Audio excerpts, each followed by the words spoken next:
What's up, y'all? I know it's been a minute since I put out a video, but I actually was thinking about something today because of a clip that I had seen on Facebook with essentially like this guy saying that there's one woman that a guy kind of like harps on that he wish he could have just did a little bit better with before he actually gets it right. And I don't typically do this, but I'm going to give grace and say, like, there are niggas that we use as crash dummies too. Like, let's be for real. Like, when we going through our spiritual journeys, when we're going through our healing process, when we are trying to become better women, sometimes we can be so enthralled into becoming better people. We want people to be on our timeline right then and motherfucking there. And if they not, we flipping the fuck out.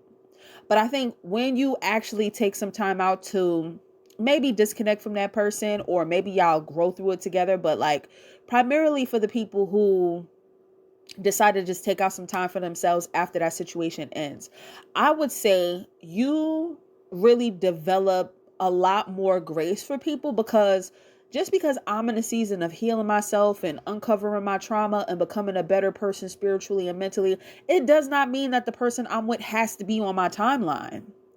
And I would also say that because they're not on my timeline, it doesn't mean that I need to stick it out with that person until they get it together. Because the thing is that they may never get it together.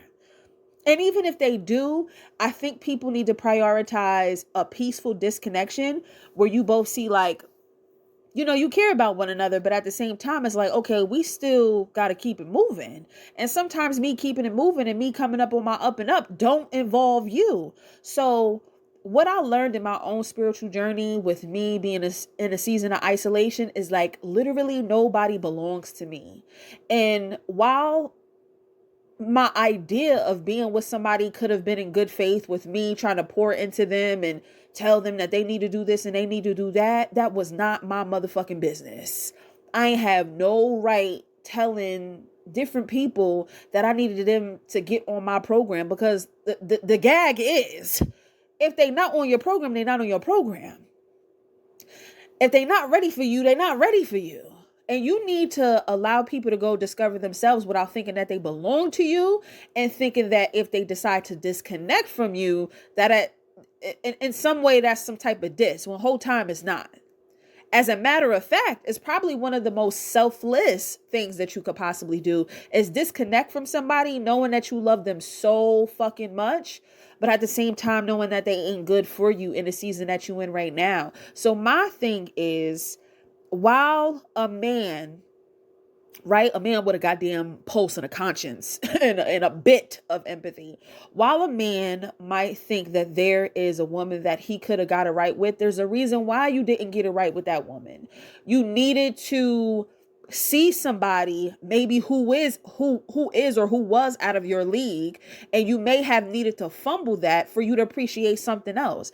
And for a woman who is dealing with a man who's, maybe ill-equipped or ill-experienced or whatever the case may be, you needed to discover parts of yourself where maybe you were a little bit overbearing, maybe you were disrespectful, maybe you were a bunch of these different kind of things, and say to yourself, the next time I seek after somebody, or I allow space for somebody to come into my life, I'm going to be a lot more graceful and ask questions about where they are in their journey, to see if we're actually a match or not. So in me and my own personal experience, I want to give grace to people. I'm not saying I'm giving grace to dysfunction or whatever. I'm going to say sometimes you don't know what you don't know. And while I might have been trying to figure shit out for myself, I maybe not have been the most graceful. I maybe not have been the most kind. And I want to say I wholeheartedly apologize for that. I am not going to excuse the poor behavior of said people, but I will say that maybe some of my overbearing tendencies had a lot to do with maybe some of the reasons why they acted the way that they act. And again, this is not to excuse anybody's behavior, but I can see how dealing with someone with a very who is very vocal, who's very combative, who is very matter of fact and sure of herself, could be like, damn bitch, could you ease up off me a little bit, please? You know what I'm saying? So I'm just saying, like, I want to give grace um for the guys who I maybe had a connection with, and if they are on the right path in their lives and they come across, respectful and honorable women, that they don't fumble those situations. And even if those women are great people, they allow those women to go and find people who are equally yoked with them, and they don't waste their time. Because just because somebody is a good person, it doesn't mean that they're good for us. And I think we need to stop. I think we need to get out of the idea that there is like this scarcity of thinking that there ain't enough people in the world for us. One whole time, as long as I promise you, you are equipped with everything that you need. Even if you don't necessarily have a community around you right now, eventually you will build one. Hopefully it's not built from a place of feeling lack. Hopefully it's coming from a place of like exploration and really wanting to be, rooted with people who have your genuine or best interests at heart. And those people don't have to be perfect. They could be on their own journey and, so on and so forth. But like I said, I really want to say, like, self-reflection, self-development, self-care, all of these different things. I discovered these things free on the internet. And the reason why I had prioritized getting to know myself a lot better is because I knew that I wanted quality relationships when I came out of my season of isolation, where I could actually see the other side of things. Because I feel like I've always been an empath, but I'm also very selfish as well. I feel like I have a good balance, but I feel like I'm well balanced now, versus it's like before I was really on the extreme side of things, when I was just like, it's my motherfucking way or the highway, and you need to get on my motherfucking program or it's gonna be an issue. And instead of trying to force somebody into that role, you need to allow people to just fucking do them.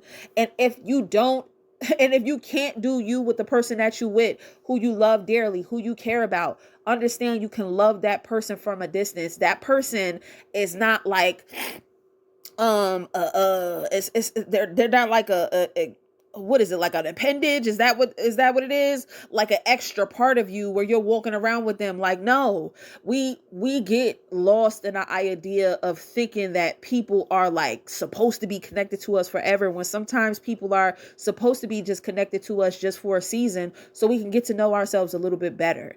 Every person and every relationship that you come in contact with is a mirror of who you are, or something that you need to combat within yourself. And sometimes looking at a version of you that you don't necessarily like can be uncomfortable. But I think regardless of what the circumstances is, when you walk away from that situation, you can learn a great deal about yourself and about other people if you do the work.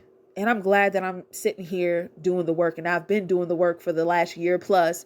And I don't walk around harboring any ill will feelings or with a bitter heart when it comes to anybody. I just realized, like, at the end of the day, simply put, it is what the fuck it is.